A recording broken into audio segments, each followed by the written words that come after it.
Guérir son enfant intérieur est un processus profond et enrichissant. Profond parce qu'il demande d'aller creuser dans une sorte de trou en soi ou à ouvrir un coffre fermé à double tour pour faire ressortir des débris émotionnels gardés trop longtemps qui ont non seulement endurci, mais qui nous ont endurcis avec le temps. Comme une maison fissurée qu'on a réparée soi-même en colmatant du ciment et qui peut s'effondrer à tout moment, les blessures émotionnelles de votre enfant intérieur ne sont pas à prendre à la légère. Si cela vous semble un peu gênant de parler de votre enfant intérieur, souvenez-vous toujours que vous serez le premier bénéficiaire de ce changement, puis viendra votre entourage. Bonjour, bonsoir. Bienvenue dans notre émission Causerie du jour. Une séance d'échange sur la spiritualité et le développement personnel pour vous aider à voir en vous le meilleur. Au cours de cette session, des conseils seront donnés. Merci de faire appel à votre discernement pour voir dans quelle mesure ces conseils s'appliquent à vous. Bienvenue aux nouveaux arrivants de la chaîne. Merci aux nouveaux abonnés et à toute personne ayant prodigué des commentaires constructifs pour l'amélioration de la chaîne.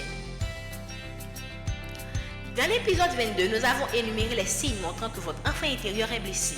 Aujourd'hui, nous en indiquerons les étapes de guérison. Sans plus tarder, citons d'abord la première étape. Reconnaître l'enfant intérieur. Pour initier cette guérison, une prise de conscience de l'existence de son enfant intérieur et de son impact sur votre vie d'adulte est nécessaire. Vous pouvez commencer par identifier les moments où votre enfant intérieur se manifeste dans vos réactions émotionnelles. Certains peuvent choisir de rester dans le déni de l'existence de ce corps d'eux-mêmes. Mais si un jour, vous arrivez à un moment de votre vie où tout semble ne plus s'aligner, comme si vous avez manqué une pièce du puzzle, nous vous invitons à faire une petite balade dans votre parcours depuis votre enfance et surtout à explorer tout ce que vous avez vécu jusqu'ici émotionnellement. Et vous verrez que tout cela est juste. Si nous vous disons cela aussi crûment, ce n'est pas parce que nous sommes insensibles, ni ce n'est pas non plus pour que vous vous indigniez, mais pour que vous humanisez votre parcours et cessez de vous crisper. Puisque vous êtes avant tout un humain, vous n'avez pas à vous culpabiliser, ni à vous juger, ni à craindre d'être jugé, ni à avoir honte ou pire encore, à vivre dans la honte.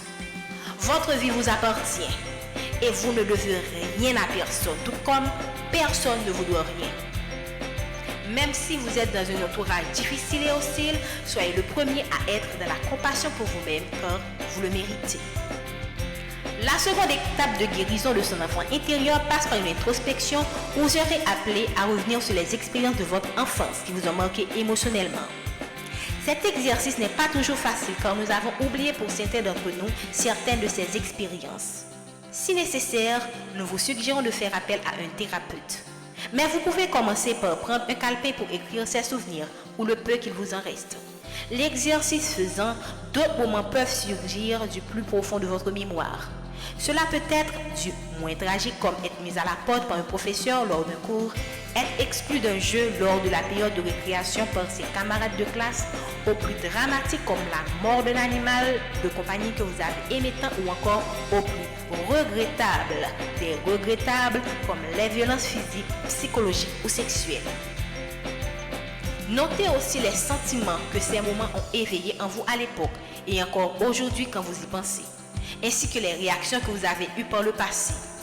Notez que cet exercice peut être très émouvant, au point de faire verser des larmes qui sont la preuve qu'il faut faire sortir ces vieilles casseroles rouillées qui n'ont plus leur place dans votre cuisine intérieure.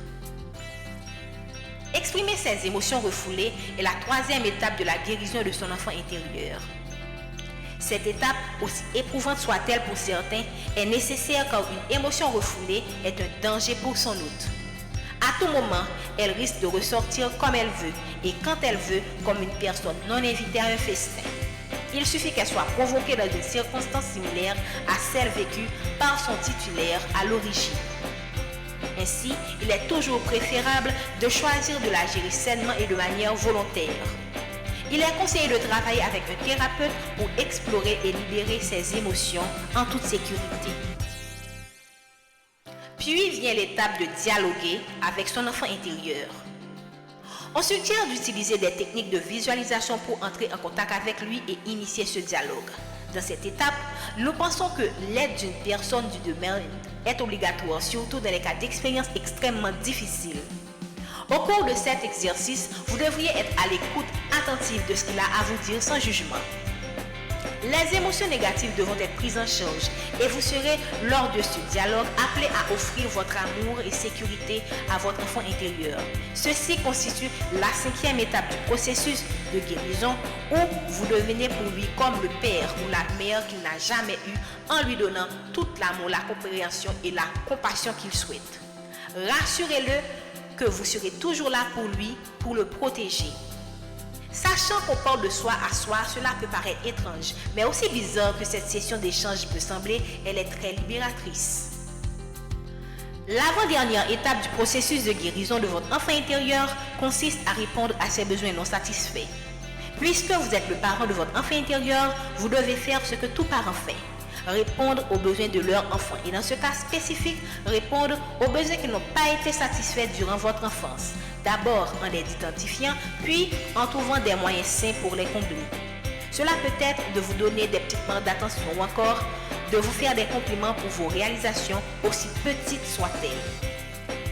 Enfin, l'intégration et la transformation est la dernière phase pour guérir son enfant intérieur, au cours de laquelle vous devriez communiquer avec lui de manière régulière. Vous pouvez pratiquer la méditation, la journalisation ou les exercices de pleine conscience comme les affirmations positives, le dialogue ou écrire une lettre à votre enfant intérieur. Ainsi, nous mettons fin à la série Guérison de l'enfant intérieur.